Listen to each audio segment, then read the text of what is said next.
Hi students, welcome back to our channel. അപ്പോൾ നമ്മൾ revision series already start ചെയ്തിട്ടുണ്ടായിരുന്നു. സോഷ്യോളജിയാണ് നമ്മൾ തുടങ്ങിയിട്ടുണ്ടായിരുന്നത്. അപ്പോൾ ഓൾറെഡി നമ്മൾ +2 സോഷ്യോളജിയുടെ റിവിഷൻ സീരീസ് ഫസ്റ്റ് പാർട്ട് നമ്മൾ ഇട്ട് കഴിഞ്ഞതാണ്. ഈ ഒരു വീഡിയോയിൽ നമ്മൾ ഡിസ്കസ് ചെയ്യുന്നത് നെക്സ്റ്റ് പാർട്ടാണ്. അതായത് ഫസ്റ്റ് പാർട്ടിൽ നമ്മൾ ഡിസ്കസ് ചെയ്തത് 8 ചാപ്റ്റേഴ്സ് വരെ ആയിരുന്നു. ഈ ഒരു വീഡിയോയിൽ 9 to 15 ചാപ്റ്റേഴ്സ് ആണ് നമ്മൾ ഡിസ്കസ് ചെയ്യുന്നത്. അപ്പോൾ ഇതോട് കൂടിയിട്ട് നമ്മുടെ +2 സോഷ്യോളജി ഈ ഒരു അക്കാഡമിക് ഇയറിലെ റിവിഷൻ സീരീസ് ഇവിടെ അവസാനിക്കും കേട്ടോ. അപ്പോൾ നെക്സ്റ്റ് വീഡിയോസ് ഒക്കെ ഇനി നമുക്ക് എങ്ങനെയാണ് ക്വസ്റ്റ്യൻ ചോദിക്കുക എന്നുള്ള തരത്തിലുള്ളതായിരിക്കും. ഓക്കെ, അപ്പോൾ മിസ് പറഞ്ഞിട്ടുണ്ടായിരുന്നു നമ്മുടെ കയ്യിൽ നോട്ട്സ് അവൈലബിൾ ആണ് എന്നുള്ളത്. അപ്പോൾ താല്പര്യമുള്ളവരുണ്ടെങ്കിൽ മിസ്സിൻ്റെ താഴെ കാണുന്ന നമ്പറിലേക്ക് ഒന്ന് മെസ്സേജ് ചെയ്യുക കേട്ടോ, വാട്സപ്പ് മെസ്സേജ് ചെയ്യുക. അപ്പോൾ മിസ് അവിടെ ഷെയർ ചെയ്ത് തരുന്നുണ്ട്. ഓക്കെ, അപ്പോൾ അതിന് ചെറിയൊരു ഫീസും കൂടെ ഇൻക്ലൂഡഡ് ആണ് കേട്ടോ. അപ്പോൾ മിസ് ആദ്യം പറഞ്ഞതാണ്, അങ്ങനെ താല്പര്യമുള്ളവർ അയയ്ക്കുക, മെസ്സേജ് അയയ്ക്കുക. ഓക്കെ, അല്ലാത്തവർ ടെക്സ്റ്റ് നോക്കി പഠിക്കുക. ഓക്കെ, അപ്പോൾ എന്തായാലും സിമ്പിൾ നോട്ട്സ് ആണ്. പെട്ടെന്ന് ആദ്യമായിട്ടാണ് ടെക്സ്റ്റൊക്കെ കാണുന്നവർക്ക് ബുദ്ധിമുട്ടാണ് അത് പഠിക്കാൻ. അപ്പോൾ അത്യാവശ്യം നല്ല മാർക്ക് സ്കോർ ചെയ്യണം എന്ന് താല്പര്യമുള്ളവരൊക്കെ നോട്ട് വാങ്ങിയിട്ട് പഠിക്കുക. ഓക്കെ, അപ്പോൾ എന്തായാലും ഇപ്പോൾ ടെക്സ്റ്റൊക്കെ നോക്കി പഠിക്കുന്നത് ഭയങ്കര ബുദ്ധിമുട്ടായിരിക്കും, എവിടെയും പഠിച്ചെത്തുകയില്ല അല്ലേ. അപ്പോൾ അങ്ങനെയുള്ളവർക്ക് എന്ത് ചെയ്യാം, മിസ്സിൻ്റെ കയ്യിൽ നിന്ന് നോട്ട് വാങ്ങിക്കാം. ഓക്കെ, അപ്പോൾ അല്ലാത്തവർ ടെക്സ്റ്റ് നോക്കിയിട്ട് പഠിക്കാം കേട്ടോ. അപ്പോൾ എന്തായാലും നമുക്ക് വീഡിയോ സ്റ്റാർട്ട് ചെയ്യാം. ഓക്കെ, അപ്പോൾ നമുക്ക് 9th ചാപ്റ്ററാണ് ഡിസ്കസ് ചെയ്യാനുള്ളത്. കൾച്ചറൽ ചേഞ്ച്, സാംസ്കാരിക മാറ്റം എന്നുള്ള പാഠഭാഗമാണ്. വളരെ എളുപ്പമായിട്ടുള്ളൊരു പാഠഭാഗമാണ് അല്ലേ. അതിൽ ഫസ്റ്റ് തന്നെ നോക്കേണ്ടത് സോഷ്യൽ റിഫോം മൂവ്മെൻറ്റ്സ്, സാമൂഹിക നവീകരണ പ്രസ്ഥാനങ്ങൾ ആര് എന്താണ് ചെയ്തത് എന്നുള്ളത് വ്യക്തമായിട്ട് പഠിക്കുക. Okay, 1 word, match the following, fill in the blanks ഒക്കെ ചോദിക്കും. ഫോർ എക്സാമ്പിൾ പറയുകയാണെങ്കിൽ രാജാറാം മോഹൻ റോയ് സതി നിർത്തലാക്കിയത്, അതുപോലെ തന്നെ റാനഡെ വിഡോ റീമാരേജ് ആണ്, അതുപോലെ സർ സയ്യിദ് അഹമ്മദ് ഖാൻ, വീരേശലിംഗം, ഇതെല്ലാം പഠിക്കണം കേട്ടോ. വീരേശലിംഗത്തിൻ്റെ മെയിൻ ആയിട്ടുള്ള ബുക്കിൻ്റെ പേര് നോക്കി വെക്കണം. ഓക്കെ, അപ്പോൾ നെക്സ്റ്റ് ക്വസ്റ്റ്യൻ നോക്കാം. 3 aspects of social change in colonial India, സാമൂഹ്യ മാറ്റത്തിൻ്റെ 3 തലങ്ങൾ. അപ്പോൾ ഈ ഒരു ചാപ്റ്ററിൽ നിന്ന് നോക്കേണ്ട ഭാഗങ്ങളാണ് മിസ് പറയുന്നത് കേട്ടോ. എടുത്തു പറയുന്നത് അത്ര ഇമ്പോർട്ടൻ്റ് ആയതുകൊണ്ടാണ്. സതീഷ് സബർവാളിൻ്റെ 3 ആസ്പെക്റ്റ് ആണ്. അതായത് വിനിമയ രീതി, മോഡ്സ് ഓഫ് കമ്മ്യൂണിക്കേഷൻ, സംഘടനാ രൂപങ്ങൾ, ഫോംസ് ഓഫ് ഓർഗനൈസേഷൻ, ആശയങ്ങളുടെ പ്രകൃതം, നേച്ചർ ഓഫ് ഐഡിയാസ്. അപ്പോൾ ഇത്രയും കാര്യങ്ങൾ ഇത് എന്താണ് എന്നുള്ളതും കൂടെ പഠിച്ചു വെക്കണം കേട്ടോ. ഈ ഒരു 3 പോയിന്റ്സ് മാത്രമല്ല, കാരണം 3 മാർക്കിനൊക്കെ ചോദിച്ചു കഴിഞ്ഞാൽ ഈ ഒരു 3 പോയിന്റ് എഴുതിയാലൊന്നും ഫുൾ മാർക്ക് കിട്ടില്ല. ഓക്കെ, നെക്സ്റ്റ് നോക്കാം. Different kinds of social change, വിവിധ തരം സാമൂഹിക മാറ്റങ്ങൾ ഏതൊക്കെയാണ് എന്നുള്ളത്. അപ്പോൾ സംസ്കൃതവൽക്കരണം എന്താണ്, ആര് കൊണ്ടുവന്നതാണ് എന്നുള്ളത് പഠിക്കണം. ആധുനികവൽക്കരണം എന്താണ്, അതായത് മോഡേണൈസേഷൻ. മതീതരവൽക്കരണം, സെക്യുലറൈസേഷൻ. വെസ്റ്റേണൈസേഷൻ എന്താണ്, പാശ്ചാത്യവൽക്കരണം. വളരെ എളുപ്പമാണ് ഈ കോൺസെപ്റ്റ്സ് ഒക്കെ കേട്ടോ. അപ്പോൾ ഇതെല്ലാം പഠിക്കാം. ഓക്കെ, ഇത്രയേ ഉള്ളൂ ഈ ഒരു ഭാഗത്ത് നിന്ന് നോക്കേണ്ടത്, ഈ ഒരു പാഠഭാഗം. Okay, next chapter 10, the story of Indian democracy, അതായത് ഇന്ത്യൻ ജനാധിപത്യത്തിൻ്റെ കഥ. അപ്പോൾ പൊളിറ്റിക്കൽ സയൻസ് പഠിക്കുന്ന സ്റ്റുഡൻസ് ആണ് ഈ ഒരു ചാപ്റ്റർ എന്താണ് വളരെ എളുപ്പമായിരിക്കും അല്ലേ. അപ്പോൾ ഫസ്റ്റ് ക്വസ്റ്റ്യൻ എന്താണ്, ഇന്ത്യൻ കോൺസ്റ്റിറ്റ്യൂഷൻ, ഇന്ത്യൻ ഭരണഘടന. അതിൽ നോക്കേണ്ടത് കോർ വാല്യൂസ് ആണ്. എന്താണ് മെയിൻ ആയിട്ടുള്ള മൂല്യങ്ങൾ, അത് പഠിച്ചു വെക്കുക കേട്ടോ. അതിൽ കോൺസ്റ്റിറ്റ്യൂഷൻ, അസംബ്ലി, ഡിബേറ്റ് ഒക്കെ പഠിച്ചു വെക്കാം. അങ്ങനെ ചോദിക്കുകയാണെങ്കിൽ അതൊക്കെ എഴുതാം, അത്രയും ഇമ്പോർട്ടൻ്റ് അല്ല. ഓക്കെ, എന്നാലും പഠിക്കണം എന്ന് താല്പര്യമുള്ളവർ അത് പഠിക്കാം. ഓക്കെ, അതിൽ കോൺസ്റ്റിറ്റ്യൂഷൻ്റെ നോംസും സോഷ്യൽ ജസ്റ്റിസും പഠിക്കണം, അതുപോലെ തന്നെ കോർ വാല്യൂസും പഠിക്കണം. ഓക്കെ ആണല്ലോ. അടുത്തത് powers and responsibilities of panchayat, പഞ്ചായത്തിൻ്റെ അധികാരങ്ങളും ഉത്തരവാദിത്തങ്ങളും. വളരെ ഇമ്പോർട്ടൻ്റ് ആണ്. എന്ത് പഠിച്ചിട്ടില്ലെങ്കിലും നിങ്ങൾ ഈ ഒരു ചാപ്റ്ററിൽ നിന്ന് ഈ ഒരു ക്വസ്റ്റ്യനും അതുപോലെ 3rd ക്വസ്റ്റ്യനും പഠിക്കണം, അത്രയും ഇമ്പോർട്ടൻ്റ് ആണ്. അപ്പോൾ മെയിനായിട്ട് നമുക്കറിയാം സാമൂഹ്യ ക്ഷേമം ഉറപ്പുവരുത്താനാണ് അല്ലേ, സോഷ്യൽ വെൽഫെയർ ആണ്. അത് പോയിന്റ് ആയിട്ട് പഠിക്കാം. ഓക്കെ, അപ്പോൾ മിസ് പറഞ്ഞ നോട്ടിൽ, മിസ് തയ്യാറാക്കിയ നോട്ടാണ്, അത് വാങ്ങാൻ താല്പര്യമുള്ളവർ വാങ്ങിക്കുക കേട്ടോ. അപ്പോൾ ആ ഒരു നമ്പറിലേക്ക് മെസ്സേജ് ചെയ്യുക, വാട്സപ്പ് മെസ്സേജ് ചെയ്യുക, മിസ് അവിടെ അയച്ചു തരാം. എല്ലാം പോയിന്റ് ആക്കിയിട്ട് വളരെ എളുപ്പത്തിൽ, അതുപോലെ തന്നെ പെട്ടെന്ന് തന്നെ മാർക്ക് സ്കോർ ചെയ്യാനും കഴിയും. കാരണം എന്താണെന്ന് മിസ് പറയാം. അതായത് അതിൽ വ്യക്തമായ പോയിന്റ്സ് മാത്രമേ ഉള്ളൂ, അല്ലാതെ ഇങ്ങനെ വലിച്ചു വാരി എഴുതാൻ എല്ലാവർക്കും സാധിക്കും അല്ലേ. പക്ഷെ അതിൽ പോയിന്റ് വേണം, കണ്ടന്റ് വേണം, അതിനാണ് മാർക്ക് കിട്ടുക. ഓക്കെ, അപ്പോൾ നിങ്ങൾ പഠിക്കുമ്പോഴും അങ്ങനെ പഠിക്കാനായിട്ട് ശ്രദ്ധിക്കാം. Okay, 3rd question 73rd amendment. അത് എന്നാണ് വന്നത്, എന്താണ് പറയുന്നത് എന്നുള്ള കാര്യങ്ങളൊക്കെ ഒരു എസ്സേ പോലെ പഠിച്ചു വെക്കുക കേട്ടോ. 74th അമെൻമെൻറ്റിനേക്കാൾ ഇമ്പോർട്ടൻ്റ് ആണ് 73rd. ഓക്കെ, അതാണ് മിസ് ഇവിടെ കൊടുത്തത്. Next pressure group and interest group, അതായത് സമ്മർദ്ദ ഗ്രൂപ്പുകളും തൽപര ഗ്രൂപ്പുകളും. ഇത് ഒരു 3 മാർക്സിനൊക്കെ ചോദിക്കുള്ളൂ, അപ്പോൾ അതിനനുസരിച്ച് പഠിക്കുക. ഗവൺമെന്റിനെ, അതായത് റൂളിംഗ് ഗവൺമെന്റിനെ ഇൻഫ്ലുവൻസ് ചെയ്യാൻ കഴിയുന്ന ഗ്രൂപ്പുകളാണ് ഈ ഒരു പറയുന്ന സമ്മർദ്ദ ഗ്രൂപ്പുകളും തൽപര ഗ്രൂപ്പുകളും. ഇവ തമ്മിൽ വ്യത്യാസം നിങ്ങൾ പഠിക്കണം കേട്ടോ. അതായത് അവരുടെ ആവശ്യങ്ങൾ, ഡിമാൻഡ്സ് ഒക്കെ എന്താണ് ഈ റൂളിംഗ് ഗവൺമെന്റ്, ഭരിക്കുന്ന ഗവൺമെന്റ് കേൾക്കാൻ വേണ്ടിയിട്ട് അവർ ഫോം ചെയ്യുന്ന ഒരു ഗ്രൂപ്പുകളാണ്. അപ്പോൾ അതെന്താണെന്ന് കൃത്യമായിട്ട് പഠിക്കാം. മിസ് ചെറിയൊരു ഐഡിയ തന്നതാണ്. ഓക്കെ, അപ്പോൾ എന്തായാലും നമുക്ക് നെക്സ്റ്റ് ചാപ്റ്റർ നോക്കാം. ചാപ്റ്റർ 11 ആണ് change and development in rural society, ഗ്രാമീണ സമൂഹത്തിലെ മാറ്റവും വികസനവും. അപ്പോൾ അതിൽ ആദ്യത്തെ ഭാഗം നിങ്ങൾ നോക്കേണ്ടത് agrarian structure, caste and class in rural India, കാർഷിക ഘടന, ഇന്ത്യയിലെ ജാതിയും വർഗവും. ഓക്കെ, അപ്പോൾ ഇവിടെ നിങ്ങൾ എഴുതേണ്ടത് എന്താണ് അല്ലെങ്കിൽ മനസ്സിലാക്കേണ്ടത് എന്താണെന്ന് വെച്ചാൽ നമ്മുടെ സൊസൈറ്റി എന്താണ്, ഇന്ത്യൻ സൊസൈറ്റി മെയിനായിട്ട് ഡിപ്പെൻഡ് ചെയ്യുന്നത് അഗ്രികൾച്ചറിനെയാണ് അല്ലേ. ഈ അഗ്രികൾച്ചറും എന്താണ് നമ്മുടെ കൾച്ചറും തമ്മിലൊരു ക്ലോസ് കണക്ഷൻ ഉണ്ട്. അങ്ങനെ വരുന്നതാണ് എന്താണ് നമ്മുടെ കാസ്റ്റും അതുപോലെ തന്നെ ക്ലാസും ഈ അഗ്രികൾച്ചറൽ സ്ട്രക്ചറിനെ ബേസ് ചെയ്തിരിക്കുന്നു. അപ്പോൾ അവ തമ്മിലുള്ള കണക്ഷൻ എന്താണ് എന്നുള്ളത് പഠിക്കുക. ഓക്കെ, അഗ്രികൾച്ചറും കൾച്ചറും തമ്മിലുള്ള കണക്ഷൻ. ഓക്കെ, നെക്സ്റ്റ് പറയുന്നത് ഇമ്പാക്ട് ഓഫ് ലാൻഡ് റിഫോംസ് ആണ്. ഭൂപരിഷ്കരണത്തിന്റെ സ്വാധീനം എന്തൊക്കെയാണ് എന്നുള്ളത്. അതിൽ ജമീന്ദാരി സിസ്റ്റം, റിയോത്വാരി സിസ്റ്റം, അതുപോലെ തന്നെ ലാൻഡ് സീലിംഗ് ആക്ട്, ഈ കാര്യങ്ങളൊക്കെ പഠിക്കണം കേട്ടോ. Next green revolution and consequences ആണ്. ഹരിത വിപ്ലവവും പ്രത്യാഘാതവും എന്താണ് എന്നുള്ളത്. ഇത് നമ്മുടെ എക്കണോമിക്സിൽ ഉണ്ടായിട്ടുണ്ട്, പൊളിറ്റിക്സിൽ ഉണ്ടായിട്ടുണ്ട് അല്ലേ. അപ്പോൾ ഇതെല്ലാം നിങ്ങൾക്ക് അറിയുന്നതാണ്. മിസ് ചെറുതായിട്ടൊന്ന് പറയാം. അതായത് ഭക്ഷ്യപ്രതിസന്ധി വന്നു നമുക്ക് ഏതിൽ 1960s. ആ സമയത്ത് ഇന്ത്യ ഗവൺമെന്റ് എന്താ വിചാരിച്ചേ, അഗ്രികൾച്ചറിന്റെ പ്രൊഡക്ഷൻ കൂട്ടാം, ഭക്ഷ്യോൽപാദനം കൂട്ടാം എന്ന് തീരുമാനിച്ചു. അങ്ങനെ എന്താണ് വില കുറച്ചിട്ട് വിത്തുകൾ വിതരണം ചെയ്തു. അതുപോലെ തന്നെ ആ വിത്തുകളുടെ പ്രത്യേകത എന്താണ്, വളരെ ഉൽപാദന ശേഷിയുള്ള വിത്തുകളായിരുന്നു അത്. അങ്ങനെ സബ്സിഡി കൊടുക്കുകയും അതുപോലെ കുറേ ലോണുകൾ അനുവദിച്ചു കൊടുക്കുകയും ചെയ്തതോട് കൂടിയിട്ട് കർഷകർ എന്ത് ചെയ്യാൻ തുടങ്ങി, കൃഷി നന്നായിട്ട് ചെയ്യാനായിട്ട് തുടങ്ങി. അങ്ങനെ എന്താണ് മൊത്തത്തിൽ എന്താണ് ഇന്ത്യയിൽ കൃഷി കൂടുകയും അതുപോലെ നമ്മൾ എന്താണ് എക്സ്പോർട്ട് ചെയ്യാനും തുടങ്ങി, കയറ്റുമതി ചെയ്യാനും തുടങ്ങി. നമ്മൾ ഇറക്കുമതി ആയിരുന്നു ചെയ്തിരുന്നത്. കാരണം നമുക്ക് എന്താ ഇവിടെ ഭക്ഷണമില്ല, ഭക്ഷ്യപ്രതിസന്ധി നേരിടുകയാണ്. ഇതിന് ശേഷം എന്താണ് ഇങ്ങനെ ഗവൺമെന്റ് പോളിസി മാറ്റിയതോട് കൂടിയിട്ട് നമുക്ക് എന്താണ് കൂടുതലായിട്ട് എന്ത് വന്നു, ഭക്ഷ്യോൽപാദനം വന്നു. അപ്പോൾ ഇവിടുത്തെ ദാരിദ്ര്യം മാറി നമുക്ക് എക്സ്പോർട്ട് ചെയ്യാനായിട്ടും സാധിച്ചു.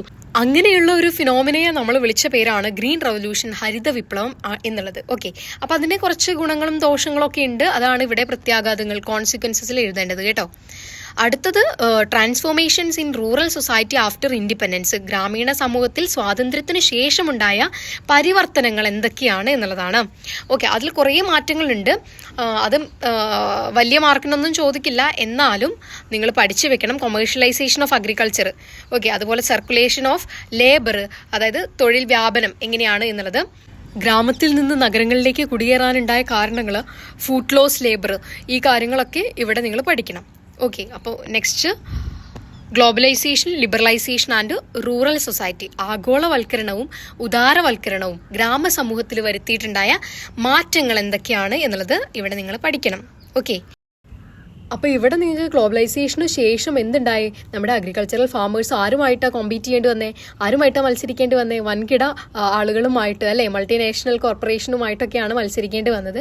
അതുപോലെ തന്നെ അവിടെ എഴുതാം എന്ത്, ഈ ഒരു ഗ്ലോബലൈസേഷന് ശേഷം ഇന്ത്യയിലോട്ട് പലതരത്തിലുള്ള സീഡുകൾ, ഫെർട്ടിലൈസേഴ്സ്, പെസ്റ്റിസൈഡ്സ് ഒക്കെ വരാനായിട്ട് തുടങ്ങി. അപ്പോൾ ഇത്രയും മാറ്റങ്ങളാണ് അവിടെ നിങ്ങൾ പോയിന്റ് ആയിട്ട് എഴുതാം, അല്ലെങ്കിൽ എസ്സേ രൂപേണ നിങ്ങൾക്ക് എഴുതാം. സോഷ്യോളജിയുടെ ഒരു പ്രത്യേകത, നിങ്ങൾ പോയിന്റ് വൈസ് എഴുതിയാലും നിങ്ങൾക്ക് എന്താണ് നല്ല മാർക്ക് കിട്ടും. ഓക്കെ, പൊളിറ്റിക്കൽ സയൻസോ ഹിസ്റ്ററിയോ പോലെയല്ല. ഓക്കെ, പഠിക്കാനും വളരെ എളുപ്പമാണ്. അപ്പോൾ എന്തായാലും നമുക്ക് ചാപ്റ്റർ 12 നോക്കാം. Change and development in industrial society, വ്യവസായിക സമൂഹത്തിലെ മാറ്റങ്ങളും വികസനവും. അപ്പോൾ ഇവിടെ ഫസ്റ്റ് ഇൻഡസ്ട്രിയലൈസേഷൻ ഇൻ ഇന്ത്യ, ഇന്ത്യയിലെ വ്യവസായവൽക്കരണം എങ്ങനെയായിരുന്നു. അപ്പോൾ ഇവിടെ എന്താ പറയുന്നത്, ഇവിടെ മെയിനായിട്ട് നമുക്ക് എന്ത് പറയാം, ഇന്ത്യയുടെ മോഡൽ ഓഫ് ഇൻഡസ്ട്രിയലൈസേഷൻ എന്ന് പറഞ്ഞു കഴിഞ്ഞാൽ വെസ്റ്റുമായിട്ട് ഏകദേശം സാമ്യമുള്ളതാണ് എന്ന് നമുക്ക് പറയാം. അപ്പോൾ അവിടെ ഓർഗനൈസ്ഡും അൺഓർഗനൈസ്ഡ്, സംഘടിത അസംഘടിത സെക്ടർ പഠിക്കണം. ഇവിടെ പിന്നെ നിങ്ങൾ എഴുതേണ്ടത് എന്താണെന്ന് വെച്ചാൽ ഇന്ത്യ ഫോളോ ചെയ്തത് എന്താണ്, മിക്സ്ഡ് ഇക്കണോമിയാണ്. അതുകൊണ്ട് തന്നെ എന്താണ് ഇന്ത്യ രണ്ടും പബ്ലിക്കും പ്രൈവറ്റും എന്ത് ചെയ്തിരുന്നു, എൻകറേജ് ചെയ്തിരുന്നു. ഇത്രയും കാര്യങ്ങളൊക്കെയാണ് ഇവിടെ എഴുതേണ്ടത്. അതുപോലെ തന്നെ മെയിനായിട്ട് പഠിക്കേണ്ട ഒരു കാര്യമാണ് ഈ ഒരു ഇന്ത്യൻ ഇൻഡസ്ട്രിയിൽ ഗ്ലോബലൈസേഷനും ലിബറലൈസേഷനും വരുത്തിയിട്ടുള്ള മാറ്റങ്ങൾ എന്തൊക്കെയാണ് എന്നുള്ളത്. ഓക്കെ, ഇപ്പോൾ ഫോർ എക്സാമ്പിൾ പറയുകയാണെങ്കിൽ ആദ്യം ഇൻഡിപെൻഡൻസിന് മുന്നേ അല്ലെങ്കിൽ ഈ ഒരു പോളിസിക്ക് മുന്നേ ഏതൊക്കെ സിറ്റീസ് ആയിരുന്നു മെയിനായിട്ട് ഉണ്ടായിരുന്നത്, മദ്രാസ്, ബോംബെ, കൽക്കട്ട. അതൊക്കെ എന്തുകൊണ്ടാണ്, അത് സീ പോർട്ടുകളായിരുന്നു അല്ലേ. എവിടെയാണോ കപ്പലിറങ്ങാൻ സാധ്യതയുള്ളത് ആ ഒരു പ്ലേസസ് ഒക്കെ ആയിരുന്നു മെയിനായിട്ട് എന്താണ് പോർട്ടുകൾ, അല്ലെങ്കിൽ എന്താണ് മെയിൻ സിറ്റീസ് എന്ന് പറഞ്ഞിരുന്നത്.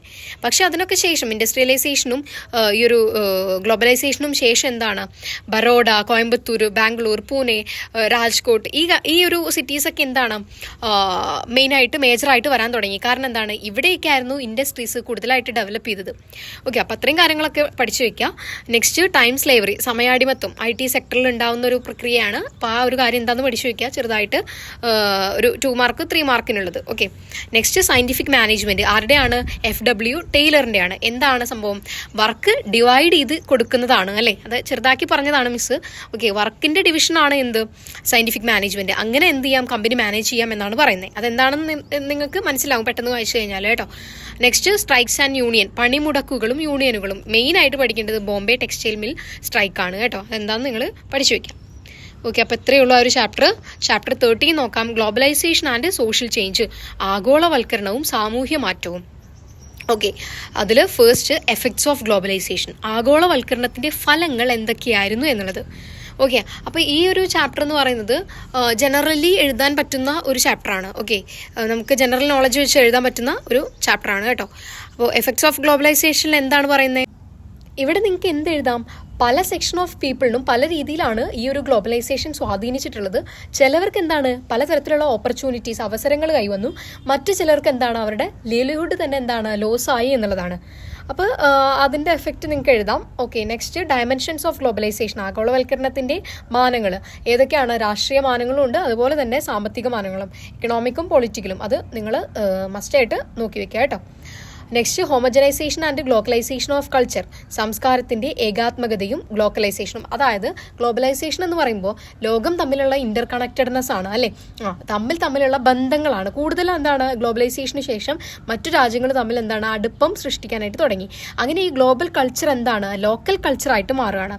അതായത് ഫോർ എക്സാമ്പിൾ പറയുകയാണെങ്കിൽ നമ്മുടെ ഫുഡ് ഹാബിറ്റ് അല്ല എന്ത്, മാഗി എന്ന് പറയുന്ന ഒരു, ഫോർ എക്സാമ്പിൾ പറയുകയാണ് കേട്ടോ മിസ്, നൂഡിൽസ് അല്ലെങ്കിൽ മാഗി എന്ന് പറയുന്നത് നമ്മുടെ ഫുഡ് ഹാബിറ്റ് അല്ല. പക്ഷെ നമ്മളിപ്പോൾ എന്താണ്, ലോക്കലി നമ്മളെ കൾച്ചർ പോലെ കഴിക്കുന്ന സാധനമാണ് അല്ലേ. അപ്പോൾ ഗ്ലോബൽ കൾച്ചറിൻ്റെ സ്വാധീനം ഈ ഗ്ലോബലൈസേഷന് ശേഷം എന്താണ്, ആ ഒരു കൾച്ചർ എന്താണ്, നമ്മൾ ലോക്കലിലോട്ട് ഇറങ്ങി വന്നു.